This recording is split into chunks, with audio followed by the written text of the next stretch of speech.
Vous avez bien fait de nous choisir sur BB24 pour vous informer et vous divertir. Il est 19 h sur l'ensemble du territoire national. C'est l'heure du grand rendez-vous. Mesdames, Messieurs, bonsoir et bienvenue.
J'espère que ces belles images vous ont permis de vous installer confortablement. Eh bien, au menu de cette émission, nous avons 4 plateaux. Monde agricole, beauté au pluriel sera de la partie, l'espère. Et pour finir, nature et bien-être. Alors, nous allons voir ce que nous réservent ces différents plateaux. Monde agricole ce soir aborde la question du développement des espaces verts à travers le reboisement, une opération qui consiste à créer des zones boisées ou des forêts qui ont été supprimées ou détruites par différentes causes dans le passé. Parfois, il s'agit explicitement de forêts de protection comme les cocoteraies qui protègent nos côtes et berges lagunaires. Eh bien, ce soir, nous allons revenir sur les causes de disparition des espaces verts et surtout voir pourquoi et comment est-ce qu'il faut reboiser ces espaces déboisés. Dans Nature et Bien-être, ce soir, nous parlerons de l'évolution du coronavirus et surtout faire un zoom sur le quotidien des Béninois vivant en Chine. Comment arrive-t-il à s'en sortir? Comment se passe leur séjour depuis l'arrivée de ce virus, de cette épidémie qui ne cesse de faire des victimes? Eh bien, ce soir, Heureuse Danondé nous propose de faire un zoom sur la vie, le quotidien de ces Béninois qui vivent en Chine. Elle a prévu également aussi avoir un invité en ligne, un Béninois qui réside en Chine là. Elle a prévu de l'avoir en ligne si tout va bien. L'expert du jour va nous entretenir sur l'importance des fêtes identitaires. Il nous dira ce que représentent exactement ces différentes célébrations qui vont d'une région à une autre, d'une ethnie à une autre et qui suscitent beaucoup d'engouement et de mobilisation au plan financier et en temps je vais dire de mobilisation financière que matérielle. Il nous dira aussi ce qu'on peut en tirer au plan socio-économique. Nous recevons à cet effet un acteur culturel qui s'investit beaucoup dans l'organisation justement de ces fêtes identitaires. Il s'agit de Martin Editier et nous l'aurons sur le plateau dans quelques minutes. Le dernier plateau sera consacré à la beauté et ce soir nous parlons des bienfaits du soja. Est-ce que vous savez que le soja est utilisé pour des soins capillaires? En tout cas, c'est ce que nous allons découvrir sur le plateau de Beauté au pluriel ce soir avec Jennifer Strativi. Si vous êtes toujours avec nous et que vous ne nous lâchez pas à un moment donné, vous aurez la chance d'avoir des astuces d'utiliser le soja pour prendre soin de votre corps et de votre beauté. Alors, c'est l'ensemble de ce que nous allons voir tout au long de cette émission. Et à 19h45, le journal sera également sera avec nous, je veux dire tout simplement. On va installer le tout premier plateau, c'est bien sûr Monde agricole.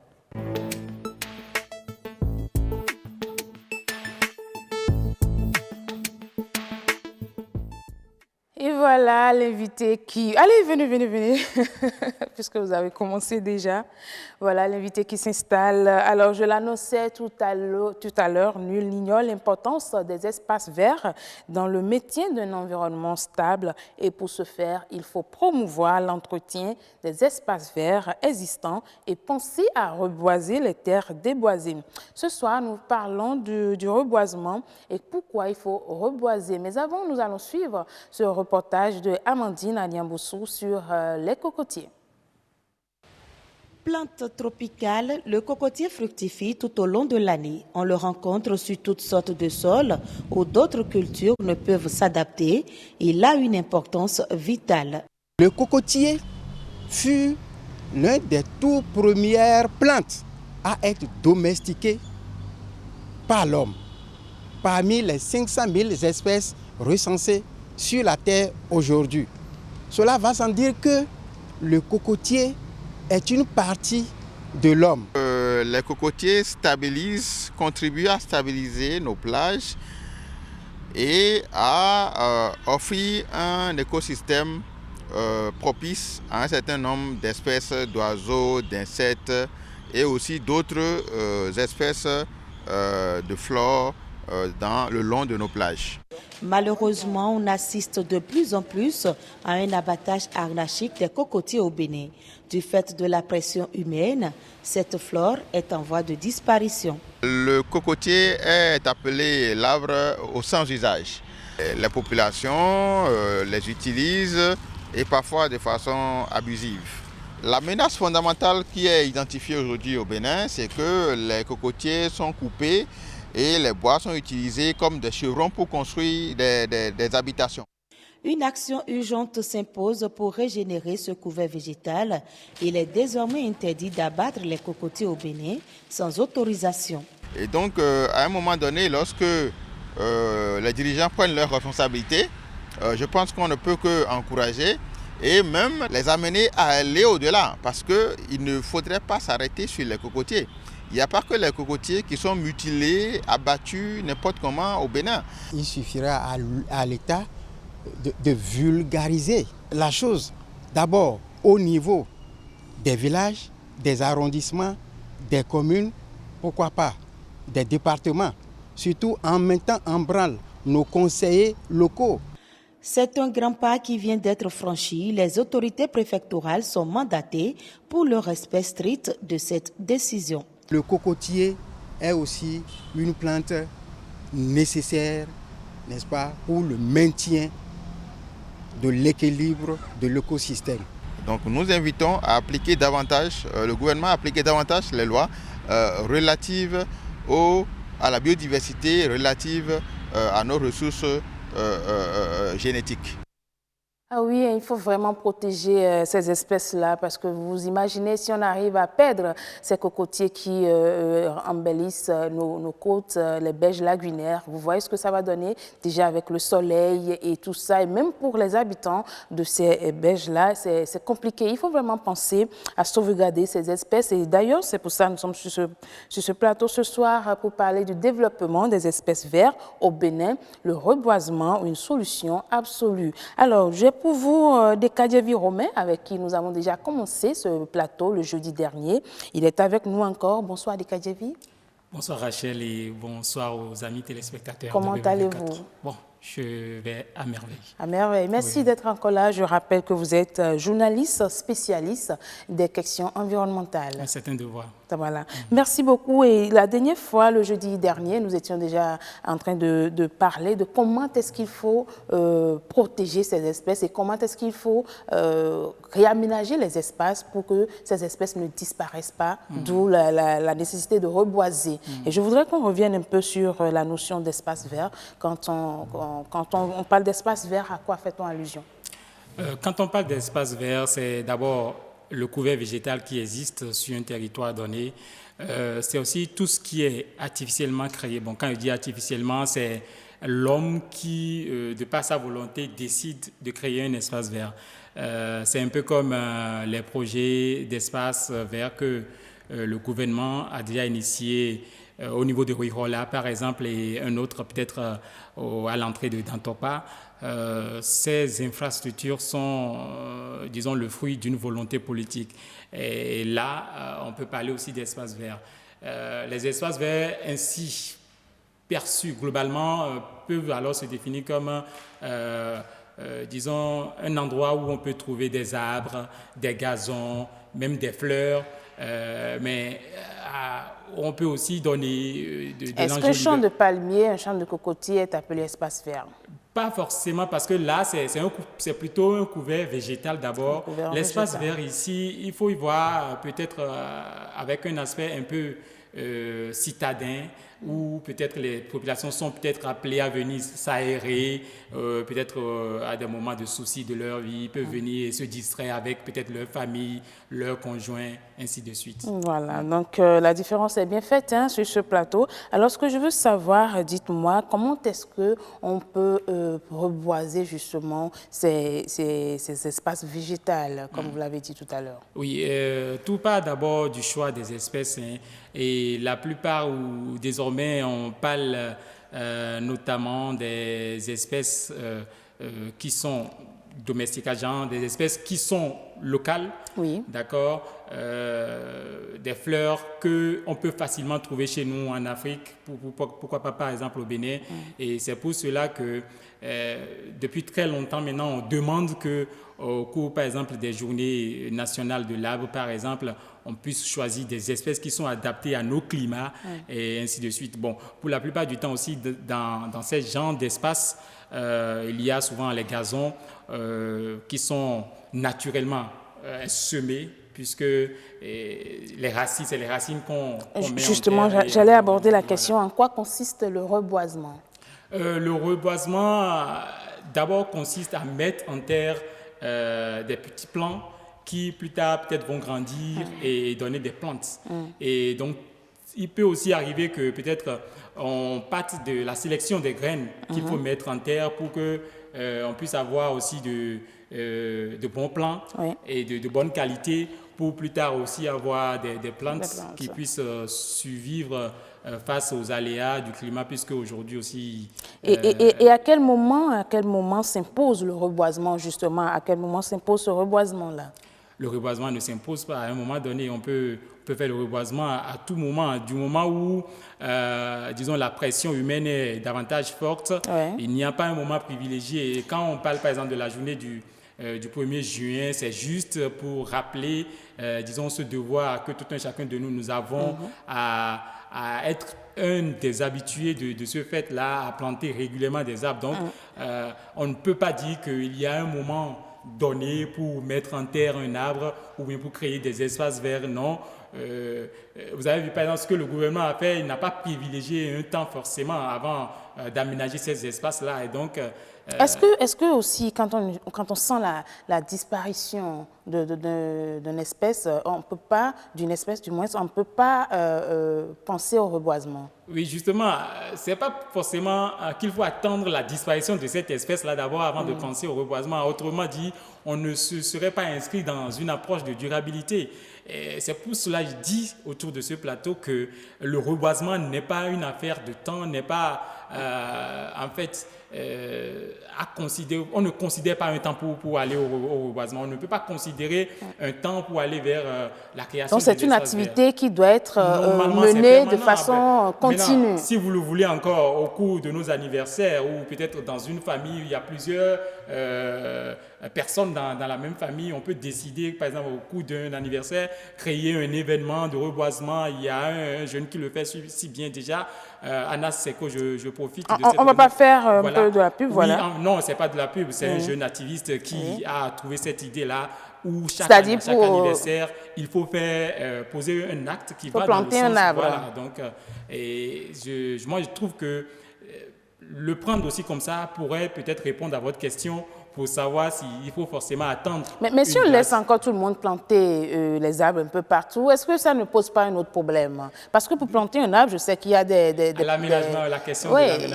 dispositions au préalable. Oui, des dispositions au préalable, mais si ça doit être des arbres dans vos maisons, je pense que les premiers, disons, les premières conséquences positives que vous devez avoir, c'est d'abord vous qui avez planté ça dans votre maison. Donc, c'est plus tard que peut-être vos voisins, vos colocataires pourraient aussi en bénéficier. C'est pour dire quoi? Pour dire que quand on plante, ce n'est pas forcément pour tenir compte de... Oui, mais il faut savoir planter, d'où les techniques de reboisement. Il faut savoir où et comment planter. Oui, mais vous êtes d'accord avec moi qu'aujourd'hui, dans toutes nos maisons, on n'a que des terrasses désormais. Donc, si vous me posez cette question, je ne peux pas vous dire vous ne pouvez pas le confirmer. Il y a des gens qui sont en écosystème. Justement, mais je peux aussi quand même dire que quand vous me posez cette question, je ne peux pas dire qu'il faut aller alors casser une partie de votre terrasse et essayer de mettre un plan en terre de ce côté-là, parce que déjà, les résidus de ciment, tout et tout qui ont été encombrés à cette partie de la surface de la terre, déjà comportent des germes qui ne peuvent pas permettre à ce plan-là de développer. Je voulais justement vous demander de nous énumérer les techniques de reboisement. Les techniques, d'abord, c'est d'abord de choisir le bon plan et de trouver un endroit qui soit d'abord fertile pour le développement de ce plan-là.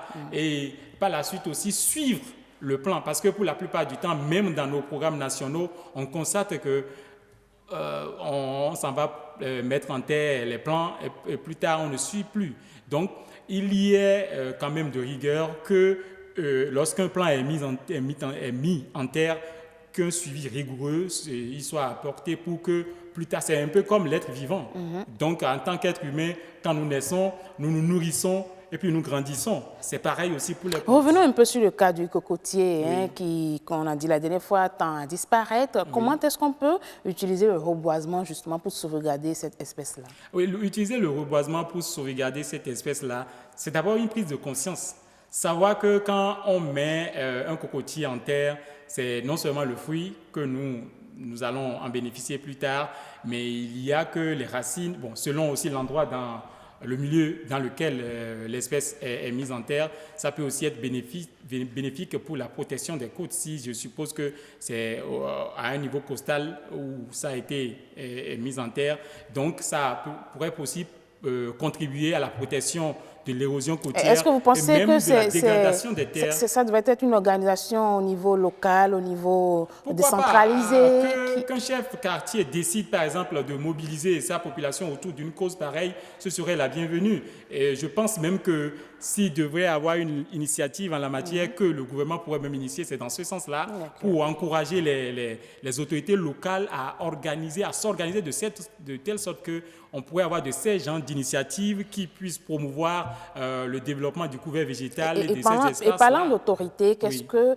le pouvoir central peut faire aujourd'hui pour encourager le reboisement? Est-ce qu'il faut déjà commencer par éduquer les enfants sur le processus de reboisement? Oui, c'est très important. Ailleurs, vous allez voir que même au cours des leçons sur la science de la vie et de la terre, et qu'on vient au niveau de ces chapitres, on passe plus de temps pour montrer quand même aux apprenants que la leçon, ce n'est pas qu'une leçon en fait, mais c'est un comportement qu'on est en train de leur demander. Et du coup, l'élève qui vient à la maison peut réclamer à son père que papa, à partir d'aujourd'hui, on doit avoir un arbre dans notre maison, on doit avoir par exemple un cocotier parce que peut-être moi, j'aime les cocos et que plus tard, je voudrais en consommer. Pourquoi pas ne pas utiliser un alibi pareil pour amener les parents à s'investir réellement dans le reboisement ou pourquoi pas même créer un espace vert à la maison parce que, qu'on le veuille ou pas, ces espaces participent aussi à la beauté, disons, du cadre de vie. Donc, déjà à l'école, ça peut se faire. Pourquoi pas même dans les marchés, qu'on prenne peut-être des jours ponctuels pour aller sensibiliser les bonnes dames sur l'utilité parce que, qu'on le veuille ou pas, les femmes sont... disons, les pieds angulaires de nos foyers. Et donc, que ce type de message aille à l'endroit des femmes, je pense que ce serait aussi bénéfique. Et pour vous, journaliste environnementaliste, quel est le comportement du citoyen béninois aujourd'hui pour favoriser justement le reboisement et le maintien des espaces verts et des espaces végétaux au Bénin? Non, mais pour le peu que vous avez déjà constaté, je crois qu'à un moment donné, vos caméras se sont déjà promenées et les autorités, notamment le ministre du cadre de vie, est descendu à Ruiro et à Topa. Vous avez vu ce qui s'était passé dans le temps. Donc, c'est pour vous dire que le comportement n'est pas encore totalement dans l'ADN du Béninois de savoir que l'espace vert se protège, l'espace vert doit être gardé et garni. Pourquoi pas moi, je ne me sentirais pas gêné un jour de voir un Béninois venir ajouter encore une fleur à ce que le gouvernement Merci a créé. beaucoup à vous, Romain de Cailleville. Le plateau ne vous suffit jamais, je le sais.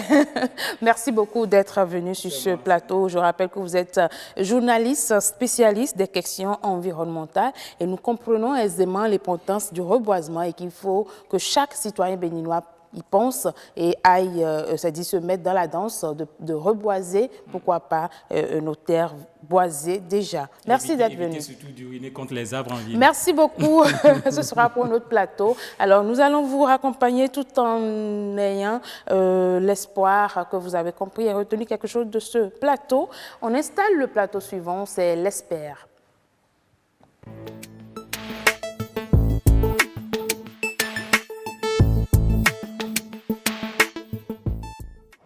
De plus en plus, les peuples s'attachent à leur identité. Certains les valorisent à travers des célébrations annuelles, d'autres à travers des organisations événementielles périodiques, et tout ceci dans un seul but, porter loin leur localité à travers leur identité. Eh bien, ce sont des fêtes identitaires tout simplement. Mais au-delà du caractère festif et culturel que présentent ces fêtes identitaires, quel autre apport avions-nous au plan socio-économique? C'est la préoccupation de ce plateau de l'Espère ce soir. Et j'ai l'honneur d'accueillir Martin Edithié. C'est bien ça, hein? Edithié, oui. Edithié, ok, Edithié. Merci d'être sur ce plateau. Merci, madame. Comment allez-vous? Je vais bien. D'accord. Et la société culturelle?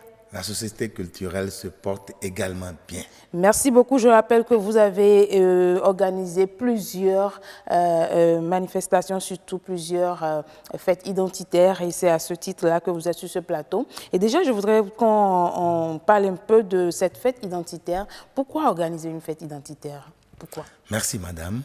Vous savez, la culture étant l'ensemble des mœurs, coutumes, us propres à une communauté socio-linguistique, ça fait partie de l'identité du groupe socio-linguistique en jeu. Alors, ça permet à chaque groupe de s'affirmer, de ressortir ses valeurs endogènes.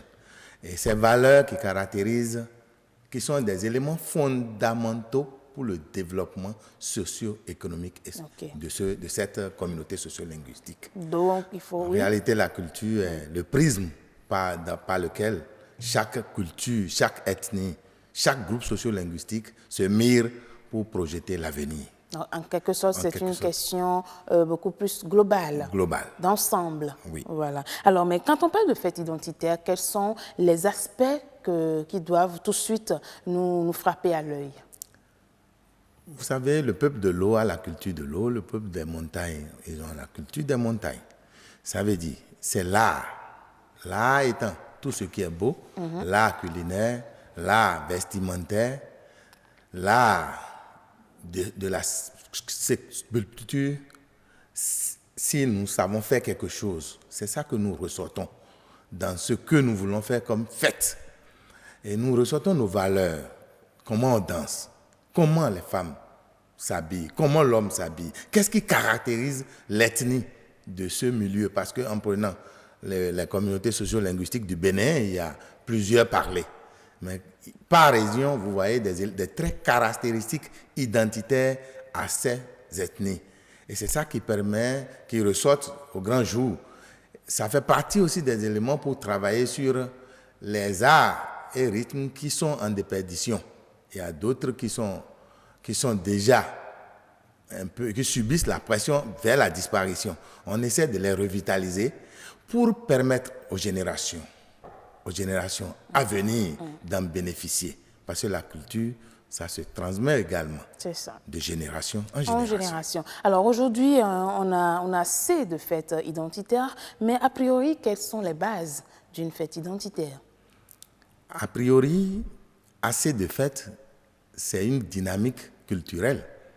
Ça fait partie du brassage.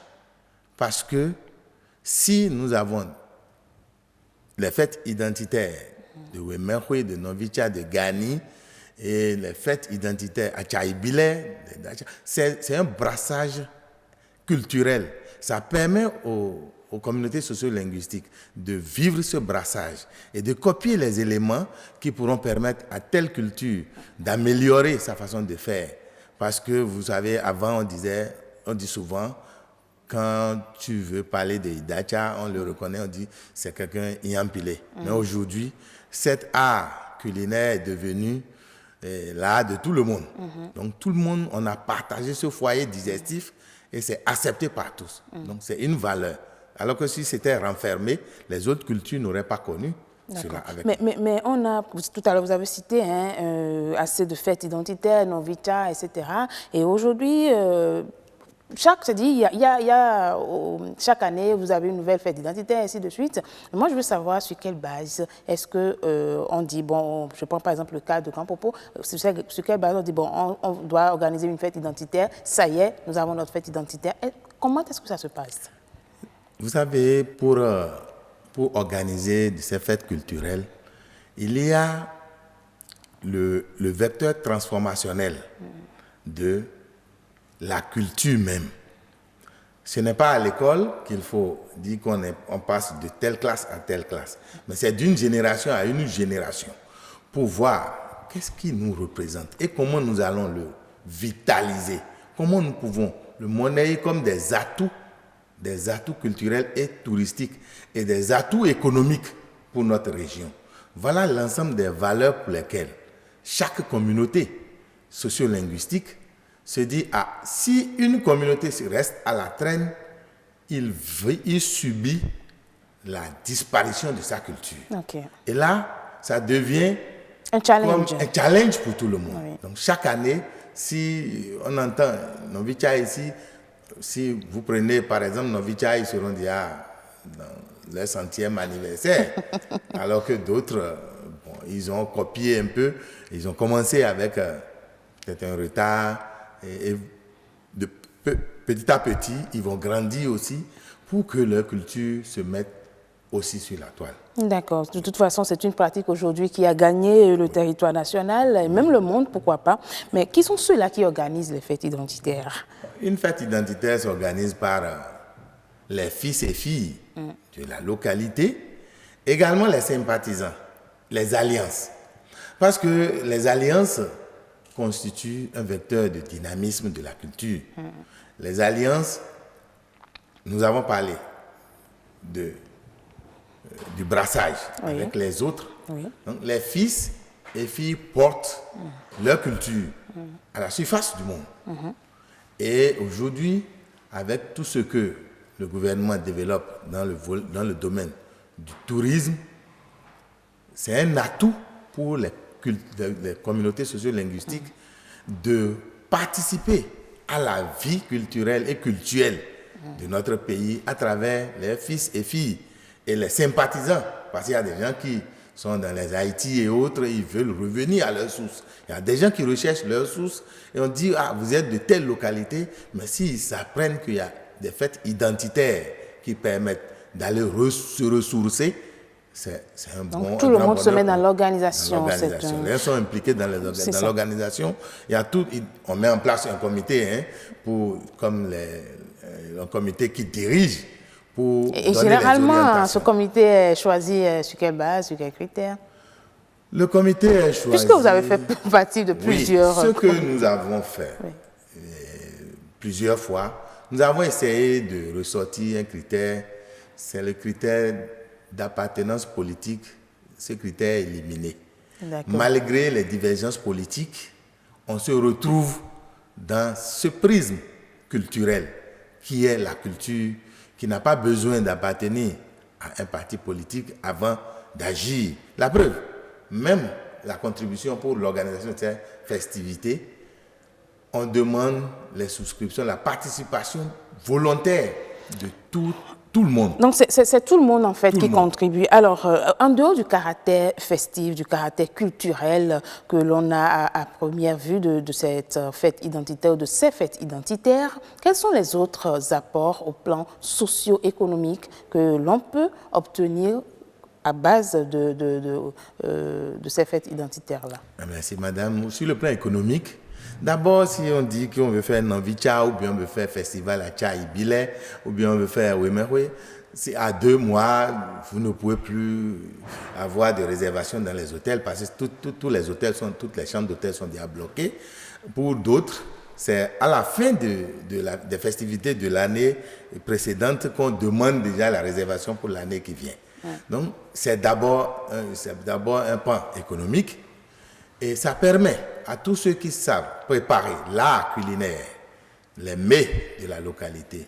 Si vous êtes peut-être à Idaja, là-bas, là, le tchakbalo, le chombo, et un peu tout ce que nous savons préparer, et la sauce vraiment de kaya, là.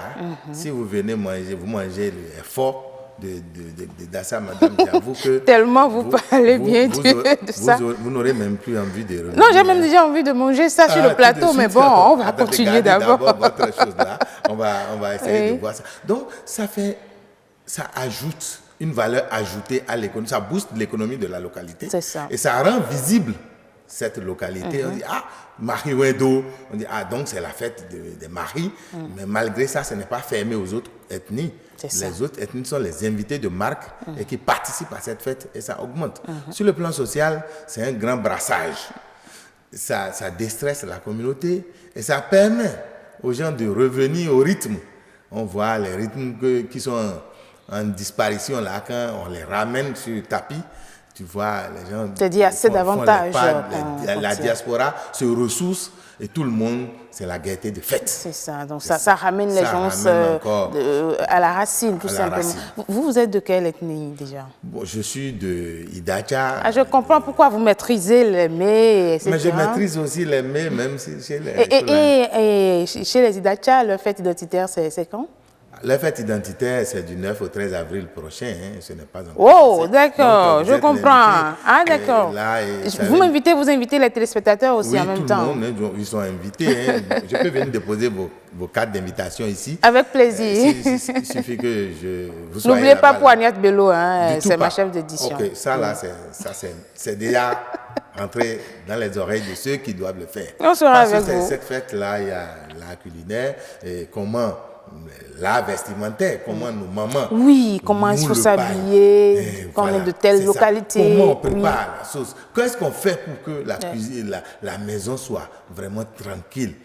Et comment on peut être l'ambassadrice de cette culture pour apprendre aux autres, voilà comment on prépare les tchakbalo. C'est-à-dire, on retient tout simplement qu'il y a plusieurs avantages liés justement à ces fêtes-là, à part la culture. Ceci, oui. Il y a la dictée en langue.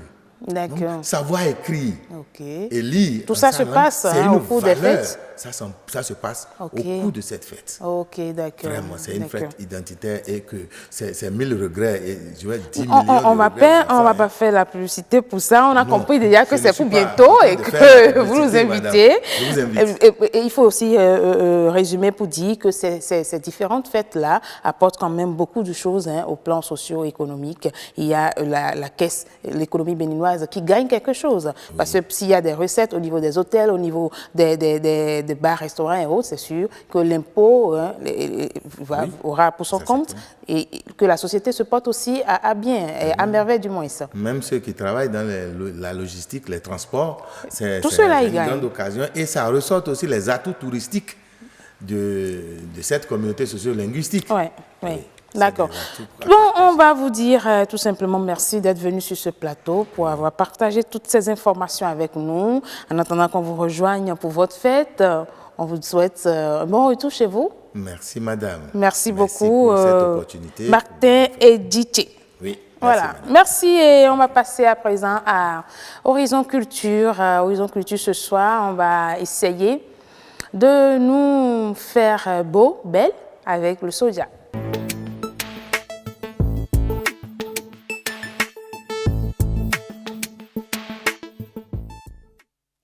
Vous avez compris, le soja, quand il s'invite dans la beauté, et voilà, le même soja qu'on prend pour faire à mon soja, c'est le même soja qu'on retrouve aussi dans le secteur de la beauté. Donc ce soir avec Jennifer Sativi et son invité, ils sont déjà là, ou bien elles sont déjà là, voilà, ces deux belles dames. Je vais peut-être leur demander de venir. Allez, venez s'il vous plaît. Oh, je vous raccompagne.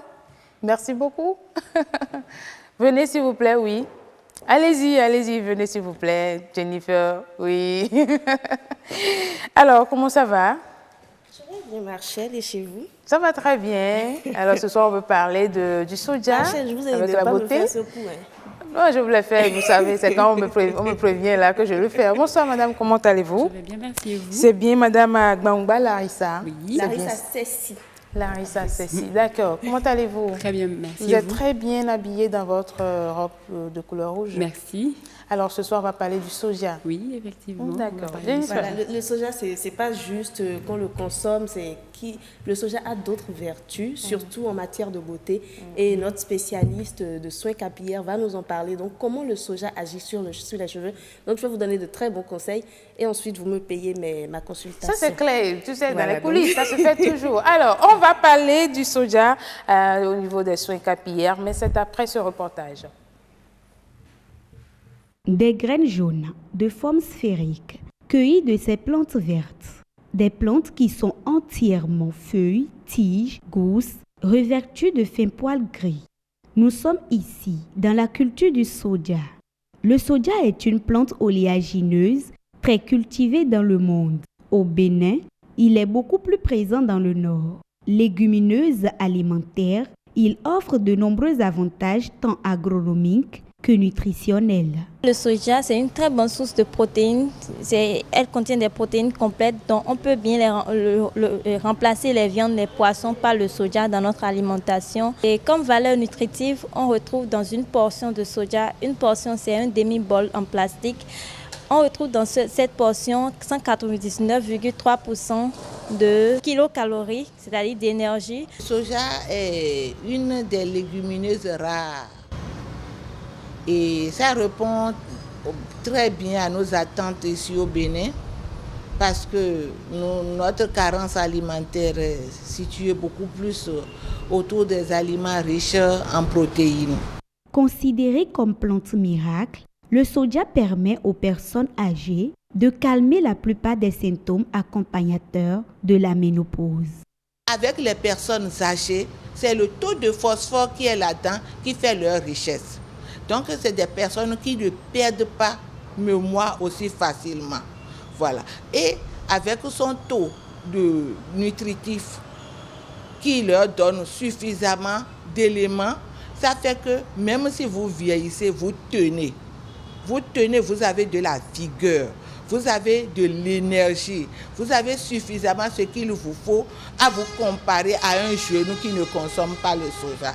En plus d'être alimentaire et nutritionnel, le soja est également sollicité dans le cosmétique. Le soja, c'est anti-rides. C'est anti-rides, ça donne de l'éclat et ça lutte contre les rides. Donc c'est un produit anti-âge. C'est le produit fini du soja, le lait du soja par exemple, que vous pouvez utiliser. Vous pouvez utiliser la farine de soja aussi comme masque. Mais le lait aussi est plus bénéfique. Pourquoi? Quand vous obtenez le lait, vous pouvez faire le mélange avec d'autres produits. Par exemple, un masque. Vous pouvez faire un masque à base de soja avec du lait, de la citrouille, réduit en pâte et avec un peu de jus d'orange. Le soja n'est pas consommé comme les autres légumineuses, notamment le haricot et l'arachide. Sa transformation respecte un processus bien défini. Ah oui, j'ai passé tout mon temps à dire Horizon Culture, Horizon Culture. C'est plutôt beauté au pluriel. Et la preuve, c'est parce que c'est Jennifer Sativi qui est en train de me tromper sur ce plateau. C'est elle qui nous trompe parce que c'est elle qui est partie en congé. D'accord, alors vous comprenez, de culture, elle passe à beauté tout simplement. Alors ce soir, on parle du soja quand il s'invite en beauté, je l'ai annoncé avec Madame Gbangba Larissa et Jennifer, je vous laisse le plateau. Oui, donc comme vous l'avez constaté, ce n'est pas que des qualité nutritive que le soja a. Le soja a beaucoup d'importance et est très prisé en matière de soins, surtout de soins de cheveux. Rebonsoir. Ça ne risque pas d'arriver, Ça heureusement. risque vraiment pas d'arriver. Donc, bonsoir, Madame Larissa. Bonsoir, bonsoir. Merci d'avoir accepté notre invitation. C'est moi qui vous remercie. J'ai raison en disant que le soja que le soja a des vertus, des valeurs en ce qui concerne l'entretien des cheveux. Oui, effectivement, les valeurs nutritives dont on a parlé dans le reportage s'invitent dans nos assiettes, mais s'invitent aussi au niveau de nos cheveux, de notre Donc, peau. quelles sont ces composantes qui aident l'entretien des cheveux? Le soja a énormément de valeurs nutritives, voilà. Comme on le disait.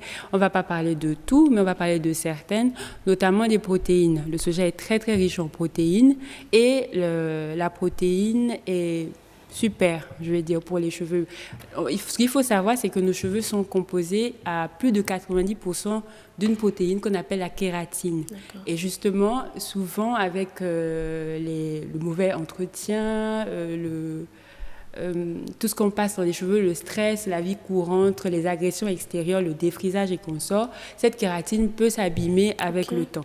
Donc, les protéines contenues dans certains végétaux, notamment le soja, peuvent venir renforcer la fibre capillaire, lui donner beaucoup plus de tonus, le lustrer, parce qu'un cheveu crépus lustré, comme on est dans le cas on a toutes des cheveux d'origine crépus ici, oui. Dans le cas des cheveux crépus, ça va venir lustrer le cheveu, et un cheveu lustré, c'est un cheveu qui brille, un cheveu qui est lustré, c'est un cheveu qui est moins sujet à la casse.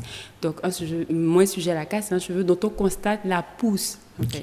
Donc vous avez le cas des protéines, vous avez le cas des vitamines.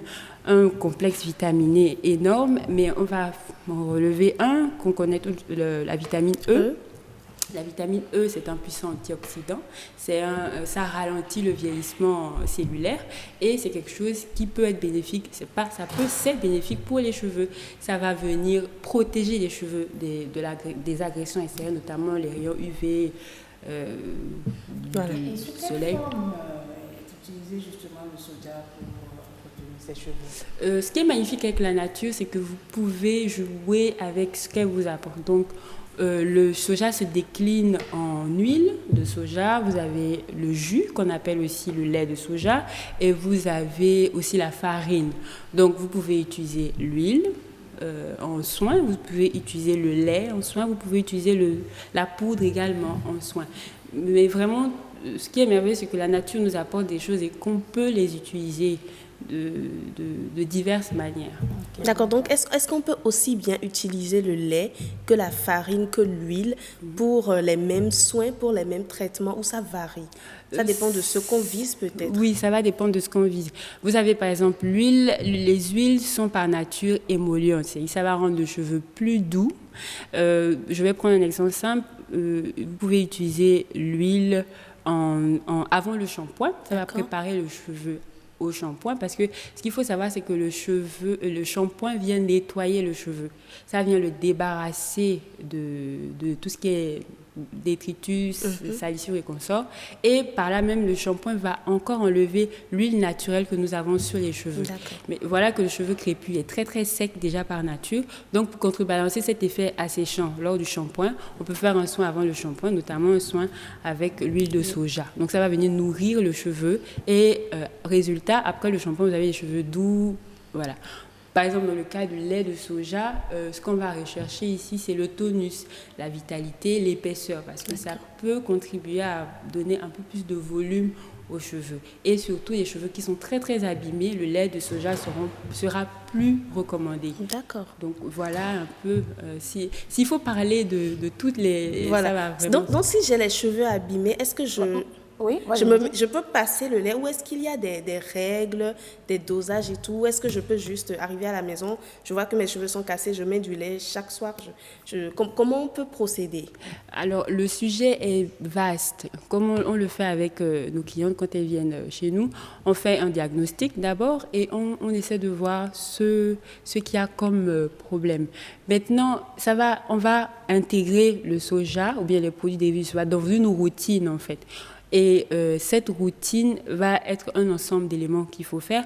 Par exemple, dans le cas du lait, vous ne pouvez pas venir comme ça et mettre le lait et ressortir avec le lait sur les cheveux. Ça va pas le faire. Donc, le lait va intervenir dans un masque que vous allez faire.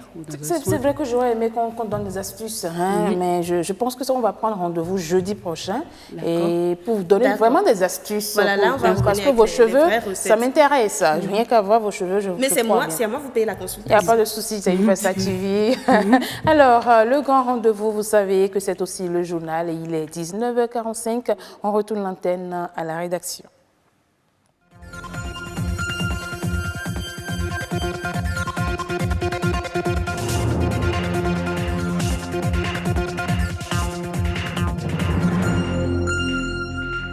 Madame, Monsieur, bonsoir et merci de nous rejoindre pour cette nouvelle session d'information sur BB24. Voici le sommaire.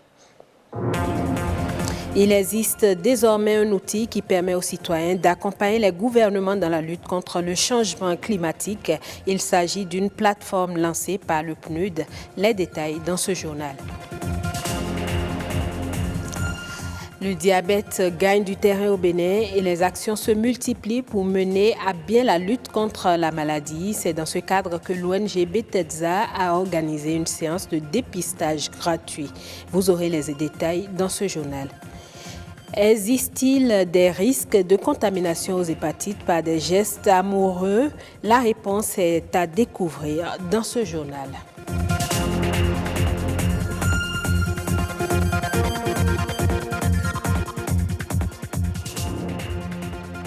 Nous ouvrons cette édition par une nouvelle brève. La campagne de commercialisation 2019-2020 des noix de cajou va se dérouler du 19 mars au 31 octobre 2020. Le prix par kilogramme passe de 400 francs pour la campagne 2018-2019 à 325 francs CFA. La décision a été prise hier en Conseil des ministres. Pour le gouvernement, la baisse observée au niveau du prix vise à préserver les intérêts de la filière et de ses animateurs. Par la même occasion, le gouvernement rappelle aux acteurs l'interdiction des sorties frauduleuses des noix de cajou du territoire national et de la perception de taxes autres que celles prévues par la loi des finances exercice 2020. Les changements climatiques affectent l'agriculture, l'énergie, la santé, l'économie et tous les secteurs d'activité. Pour atténuer ces effets, le programme des Nations Unies pour le développement PNUD a lancé une plateforme qui permet aux citoyens d'accompagner les gouvernements dans la lutte contre les changements climatiques. Plus d'explications dans ce reportage. Les changements climatiques constituent la plus grande des menaces pesant sur le développement durable. Comment donner à 20 millions de personnes l'occasion de s'exprimer sur les solutions pour lutter contre les changements climatiques? L'initiative Mission 1.5, à travers sa plateforme ludique de sondage d'opinion, permet aux citoyens de s'exprimer. 1. La mise en place d'un cadre de gouvernance et les mécanismes institutionnels de coordination. 2. L'adoption de politiques stratégiques opérationnalisée à travers la mise en œuvre de projets et programmes.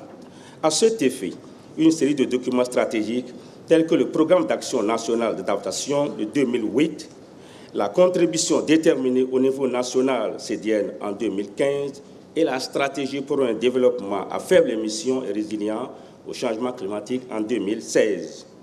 Ainsi, l'accord de Paris en 2015, les pays dont le nôtre ont décidé à l'unanimité d'œuvrer à la réalisation d'objectifs mondiaux en vue de limiter la hausse de la température mondiale moyenne, limiter l'élévation de la température à 1,7 degré Celsius. La lutte contre les effets du changement climatique n'est pas seulement une affaire des populations et des gouvernants, mais aussi celle des partenaires au développement.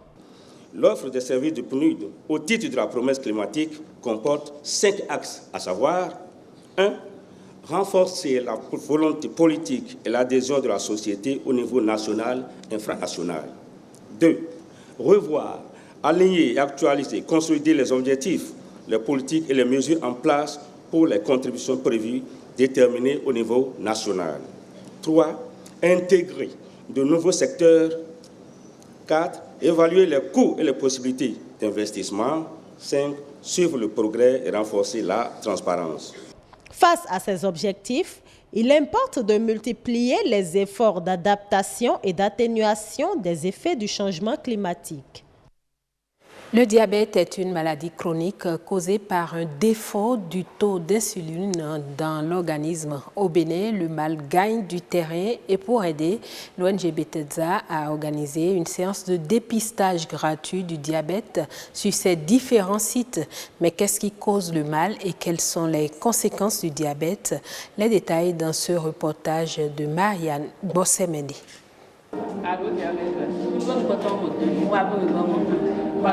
Comme cette dame, nombreuses sont les personnes qui découvrent leur état diabétique suite à des examens prescrits par le médecin. Le diabète, cette maladie a touché près de 425 millions de personnes dans le monde en 2017, avec un taux supérieur à 4% au Bénin. Elle se présente sous différentes formes. Deux grands types de diabète, donc le diabète de type 1 et le diabète de type 2. Le type 1, c'est le diabète de l'enfant et de l'adolescent, par opposition au diabète de type 2, qui est plus le diabète de l'individu qui est adulte. Et si le type 1, c'est une maladie qui est dite auto-immune, c'est-à-dire que les cellules du corps se retournent contre le corps, aboutissant donc à une destruction du pancréas. Le diabète de type 2 est quant à lui plus lié aux modifications du mode de vie, notamment l'alimentation trop grasse, trop riche, le manque d'activité physique. Les maladies cardiovasculaires, rénales ou parfois nerveuses figurent dans le lot des conséquences du diabète. Cette maladie peut aussi affecter les yeux. Le diabète affecte toutes les structures de l'œil.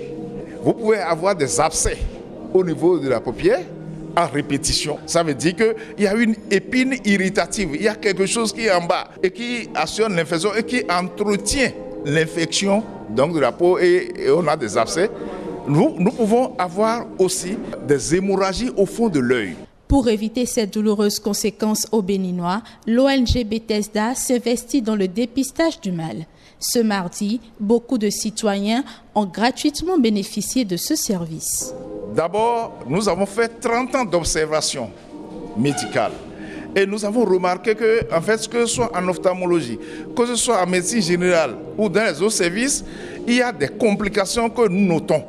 Et au fond de l'œil, par exemple, des hémorragies, des choses. Et ces complications, lorsqu'on demande un bilan, nous voyons que c'est le diabète qui est en dessous. Donc les gens sont diabétiques et se méconnaissent. Après le dépistage, les personnes déclarées diabétiques vont bénéficier d'une réduction de 50% sur la prise en charge sanitaire. Le reste, l'ONG s'en occupe. Une action qui s'inscrit dans le cadre de la célébration de ces 30 ans d'existence. Toujours en page santé, les hépatites sont des pathologies à virus qui font beaucoup de ravages selon l'opinion publique. Les élans et comportements amoureux entre les partenaires constituent des portes ouvertes aux hépatites. Qu'en est-il réellement? Les explications avec Martin Sopon, hépato-gastro-entérologue. Il est au micro de Marianne Bossemedi. Il faut dire que le virus de l'hépatite B se retrouve dans la plupart des liquides biologiques, notamment le sang, la sueur, la salive, les urines et tout. Mais la transmission, la contamination par ce virus, par les voies, la salive, le fait d'échanger, de s'amouracher, ça ne donne pas le virus. On n'est pas contaminé par ces voies. Et c'est rare, c'est exceptionnel que ça se passe de cette manière. Pour que ça se réalise, il faudrait que le sujet contact ait des lésions muqueuses, donc des plaies buccales et tout, et que la salive du sujet infecté se projette dans la plaie de l'autre pour que la contamination se réalise. Mais je tiens à préciser que si ça se réalise par cette voie, c'est déjà des sujets adultes. Parce qu'il faut savoir que l'évolution de l'infection dépend du moment de la contamination. Pour s'embrasser, s'amouracher ou aller à l'acte sexuel, il faut être adulte. Donc, pour être contaminé à ce niveau, il n'y a pas de problème. Vous allez faire une infection aiguë qui va se guérir spontanément. Donc, les contacts sexuels aussi, le virus est dans le liquide sexuel, mais il faudrait que le sujet qui est infecté ait une forte charge virale et que ça soit un virus avec antigène HBE positif ou que les relations sexuelles se passent dans pendant que la femme est en menstruation ou que la femme, il n'y a pas eu beaucoup de préliminaires et que la femme n'est pas suffisamment sensibilisée. Donc, il y a des micro-saignements pendant l'acte sexuel. C'est ces facteurs-là qui augmentent le risque de contamination. Sinon, en réalité, beaucoup plus chez nous, on est infecté par ces virus très tôt dans nos premières heures de vie, par notre mère ou bien dans l'entourage familial. Voilà, ce sera tout pour cette édition du journal. Merci à vous tous de l'avoir suivi. Merci pour votre fidélité. Restez avec nous sur BB24. Voilà, donc merci à vous, Aurélie Sauton, pour la présentation du journal. Merci également à Christelle Sagouran qui est à la réalisation de l'autre côté. Nous allons continuer cette émission et ce sera le tout dernier plateau Nature et Bien-être.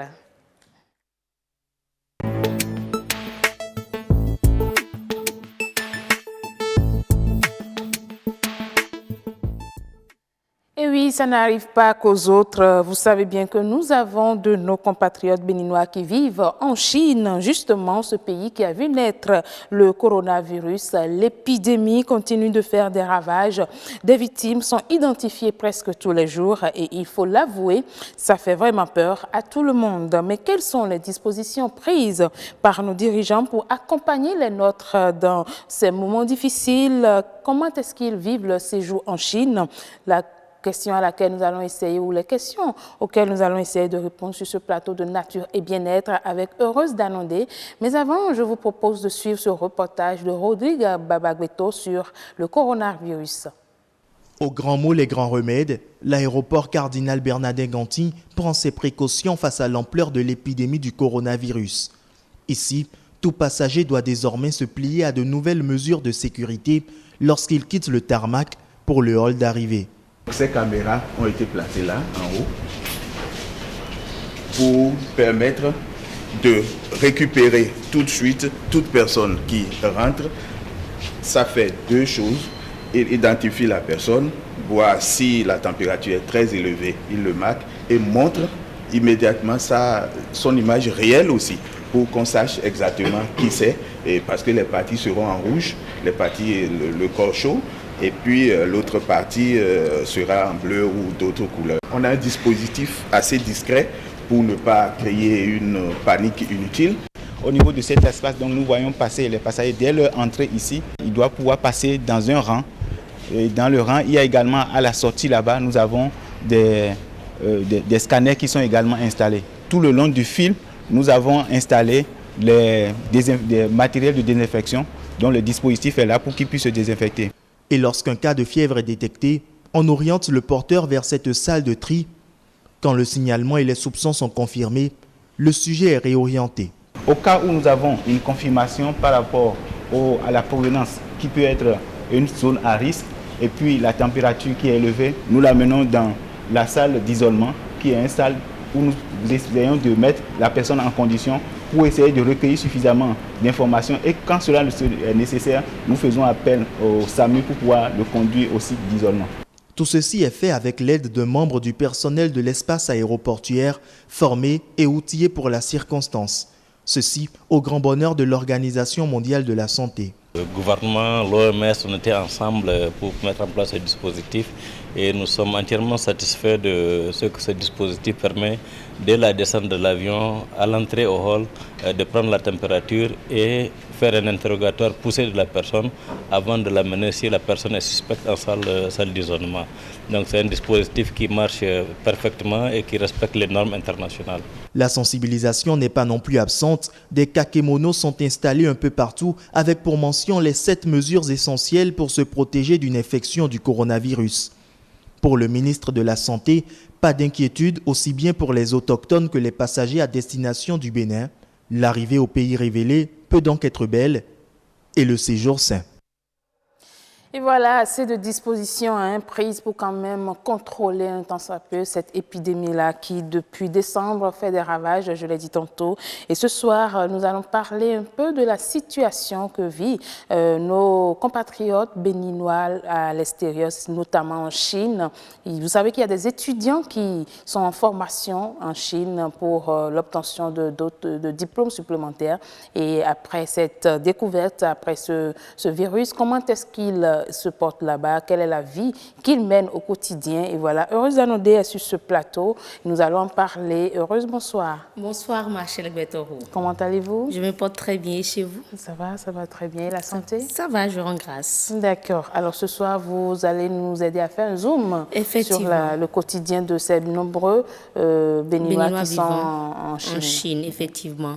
On avait vraiment voulu avoir l'avis d'un Béninois qui vit en Chine, précisément dans l'épicentre de l'épidémie à Wuhan, mais malheureusement, on n'a pas pu actuellement, je crois, il sonne, je crois, entre 2h ou 3h du matin. On n'a pas pu l'avoir au téléphone, mais néanmoins, il a essayé quand même avant cela de nous donner quelques informations de leur situation. C'est justement, et en parlant d'informations, quel résumé ou bien quelle synthèse peut-on faire de ce qu'ils vivent actuellement? Avant d'en venir à leur situation, permettez-moi déjà de présenter aux populations la situation épidémiologique actuelle. Quelques chiffres à la date d'aujourd'hui. D'aujourd'hui venant de nos confrères de la chaîne française CGTN en Chine. Alors, selon leurs informations, les informations qu'ils nous ont fournies à la date d'aujourd'hui, la situation épidémiologique actuelle est que les derniers chiffres nous présentent un total de cas confirmés qui a dépassé 114 000. En Chine, il y a eu plus de 114 000 cas confirmés en Chine. Et voilà les chiffres que m'envoie Christelle Sagboran, notre réalisatrice. Le nombre de décès a dépassé la barre des 2000. Précisément, on a enregistré 2122 décès en Chine. Tandis que plus de 16 000 personnes se sont rétablies. Et à la date d'hier, mercredi, il y a eu environ 400 nouveaux cas. À la date d'hier, 115 décès hier, 2063 malades guéris. Toujours à la date d'aujourd'hui, il faut dire que le coronavirus 2019, qui s'est déclenché en Chine, précisément dans la ville de Wuhan, a touché 25 pays dans le monde, dont l'Égypte en Afrique avec un cas. Ce n'est pas un Égyptien, mais il y a eu un cas en Égypte. Il y a un cas d'Africain, d'un Camerounais guéri, déjà rétabli, mais en Chine, pas au Cameroun, en Chine. Mais pour ce qui est de l'Afrique, on n'a qu'un seul cas constaté en Égypte, ce n'est pas un Égyptien. Ils n'ont pas voulu présenter l'identité du malade, mais le malade est rétabli déjà. Donc nous avons 25 pays dans le monde qui sont touchés avec plus de 1000 cas confirmés, avec 7 décès, dont un en France. Voilà un peu les chiffres que nous avons à la date d'aujourd'hui. Ce qui, moi, me réjouit plus, c'est qu'il y a des cas guéris déjà. Oui, on a dit sur ce plateau que ça fait ravage, ça fait fureur, mais il y a de fortes chances de guérison. Le mal n'est pas aussi mortel, systématiquement mortel que cela peut se constater. Ça rassure. Voilà, ça rassure. Si vous avez une maladie et que déjà vous savez qu'il y a un remède pour guérir, c'est que vous êtes déjà plus ou moins rassuré de votre vie. Et par rapport à ça, même d'ailleurs, il faut dire que le gouvernement chinois a lancé une application chinoise pour savoir plus tôt, avant le déclenchement des symptômes du coronavirus, si on a côtoyé des personnes malades, des personnes contaminées, vu que le mal se détecte après une période d'incubation de 2 à 14 jours. Donc déjà, si ceux qui vivent en Chine utilisent cette application, ils pourront déjà savoir que oui, j'ai côtoyé quelqu'un qui est contaminé, donc il faut déjà contacter les médecins pour prendre les dispositions. Mais il faut aussi dire qu'en Chine, là-bas, ils ont pris de très grandes dispositions au point d'avoir des robots. Environ 32 000, environ 32 000 personnels de santé, agents de santé déployés de toute la Chine vers, rien que l'épicentre de l'épidémie, vers la ville de Wuhan. Pour renforcer l'équipe médicale. C'est vrai qu'il y a eu une perte énorme également au niveau des agents de santé, mais n'empêche, il y a quand même la situation qui est Et quel est le quotidien alors de nos chefs compatriotes? Venons-en au quotidien de nos compatriotes. Il faut dire que beaucoup de nos confrères, de nos frères qui vivent en Chine, environ une trentaine, dans la ville de Wuhan précisément, qui étudient là-bas, qui étudient à l'université Wuhan University School, ont quand même une situation un peu compliquée. Il faut le dire parce qu'il y a des habitants, les habitants précisément de cette ville de Wuhan ont la consigne de rester à la maison. On ne sort pas jusqu'à nouvel ordre et une seule personne dans chaque ménage est autorisée à sortir chaque 3 jours pour aller faire ça ne fait pas rire, mais bon. Voilà, pour aller, tout ça, c'est pour éviter les contacts. Ouais. C'est pour éviter pour limiter la propagation du virus. Donc, une personne, chaque 3 jours, est autorisée dans chaque ménage à sortir pour aller faire des emplettes, pour aller faire des achats. Et parfois même, les communautés s'organisent pour envoyer une seule personne par jour pour faire les emplettes d'une communauté, d'un grand nombre de personnes. Okay. Et puis, on fait le dispatching. Ils sont aussi, ce qui est un peu difficile pour nos frères qui crient un peu sur les réseaux sociaux, sur la toile, que notre gouvernement n'a qu'à faire diligence pour les rapatrier, un peu comme ce qui est déjà fait au Maroc et en Algérie. Le Maroc et l'Algérie qui ont pris des mesures, en tout cas pour leurs confrères, leurs compatriotes, j'allais dire, vivant en Chine. Mais les nôtres, ils demandent ne serait-ce que qu'on les déplace de ces lieux, de ce lieu-là, cette ville-là, pour un lieu beaucoup plus sûr, parce qu'ils sont contraints de rester chez eux. On ne bouge pas, toutes les activités sont cessées. C'est au cours du déplacement qu'ils vont se faire contaminer. Vous savez, si peut-être les dirigeants n'ont pas encore réagi, c'est parce qu'ils sont en train d'étudier la question et voir comment est-ce qu'ils faut... Ils ont d'ailleurs dit, ils ont une fédération, les Béninois vivant en Chine ont une fédération des amicales des étudiants et stagiaires béninois en Chine qui avait présenté le 6 février dernier un communiqué notifiant que dans le cadre de la gestion de l'épidémie qui sévit actuellement en Chine, la fédération a recensé tous les étudiants et stagiaires béninois en Chine pour s'informer de la situation en temps réel de chaque étudiant et la liste a été soumise à l'ambassade. Et puis par rapport à cela, ils ont présenté un compte rendu à la science, à l'ambassade pour demander un certain nombre de choses. L'approvisionnement en denrées alimentaires et en masques, un soutien financier pour aider les compatriotes à faire face à la crise et l'évacuation des frais vivant à Rouen vers un lieu plus sûr et plus stable, comme je le disais, pour prévenir toute contamination. Et par rapport à cela, ils ont une réponse satisfaisante, je dirais, de la part de nos autorités ici. Ils n'ont pas encore obtenu toute satisfaction, mais il y a quand même, dans l'après-midi du mercredi 5 février passé, le secrétaire général de la Fédération a été contacté par l'ambassade, selon le communiqué du Bénin, près la Chine, par téléphone, qui leur a notifié qu'une somme de 1000 yuan, je crois bien, oui, soit environ 90 000, un peu moins de 90 000 en tout cas, sera versée aux étudiants qui sont dans cette ville-là, qui vivent en Rouen, comme assistance financière à chaque étudiant pour l'achat de masques et de masques de protection et autres produits de première nécessité. C'est déjà un pas et je pense que ça peut déjà les soulager et savoir qu'on les soutient, qu'on les accompagne parce que c'est aussi ça. Parce que l'important, c'est déjà la protection. Oui, c'est la protection, c'est le soutien. Et vous pensez quand même qu'il faut s'inquiéter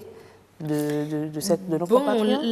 La situation est sous contrôle par rapport aux chiffres que nous avons évoqués tantôt. Contrairement au début de l'épidémie, aujourd'hui la situation est sous contrôle. Nous avons moins de cas de contamination, nous avons moins de décès et il y a plus de personnes guéries.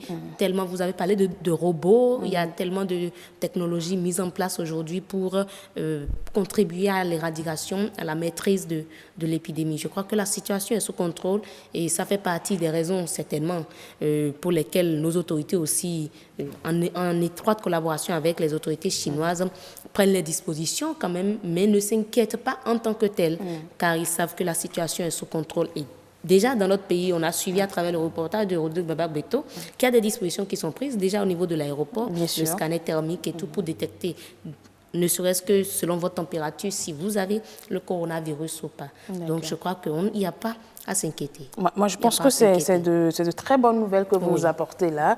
Et moi, je dirais tout simplement à nos chers compatriotes de l'autre côté de la Chine que nous sommes de cœur avec eux et il ne faut surtout pas s'inquiéter, il ne faut pas s'alarmer. Surtout, la situation... Surtout respecter les prescriptions.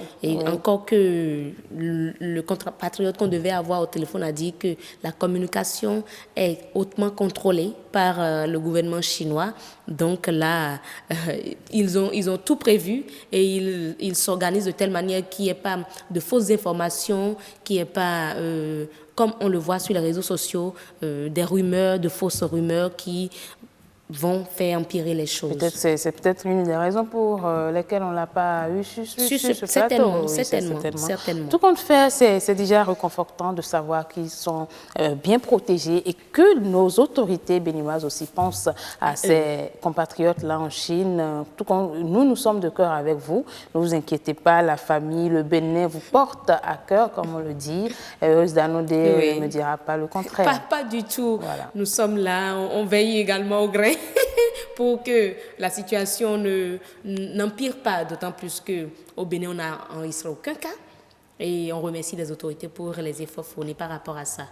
Merci beaucoup à vous, Heureuse Danodé. Vous nous avez aidé à voir la situation avec nos chers compatriotes qui sont en Chine par rapport à cette épidémie du coronavirus. Merci pour toutes ces informations partagées. Je vais vous dire tout simplement une bonne soirée. Merci, bonne soirée à vous aussi. Et à excellent week-end avec Agnès. Certainement.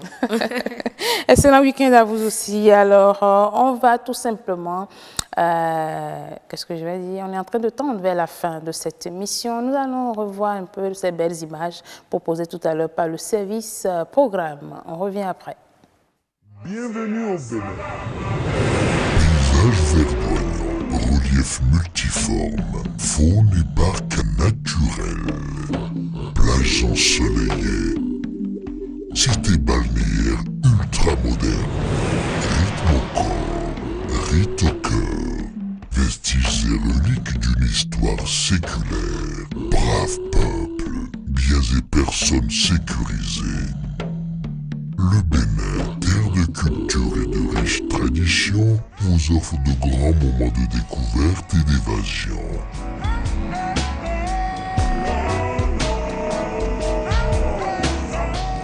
Venez visiter mon beau pays, le Bénin.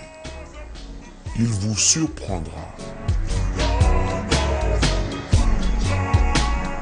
Bénin, miroir de l'Afrique.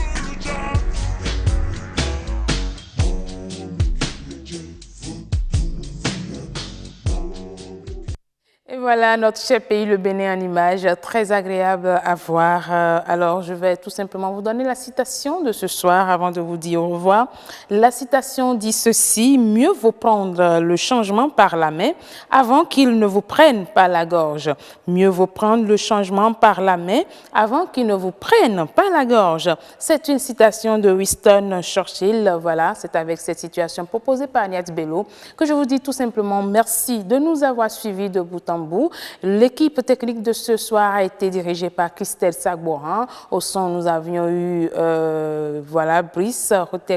Bruno Rotekpo, et à l'infographie, Terence Tara. Eh bien, ma chef d'édition, c'est bien sûr Agnès Bello. Merci de nous avoir suivis. On se donne rendez-vous demain à la même heure, même chaîne. Restez fidèles au programme de BB24.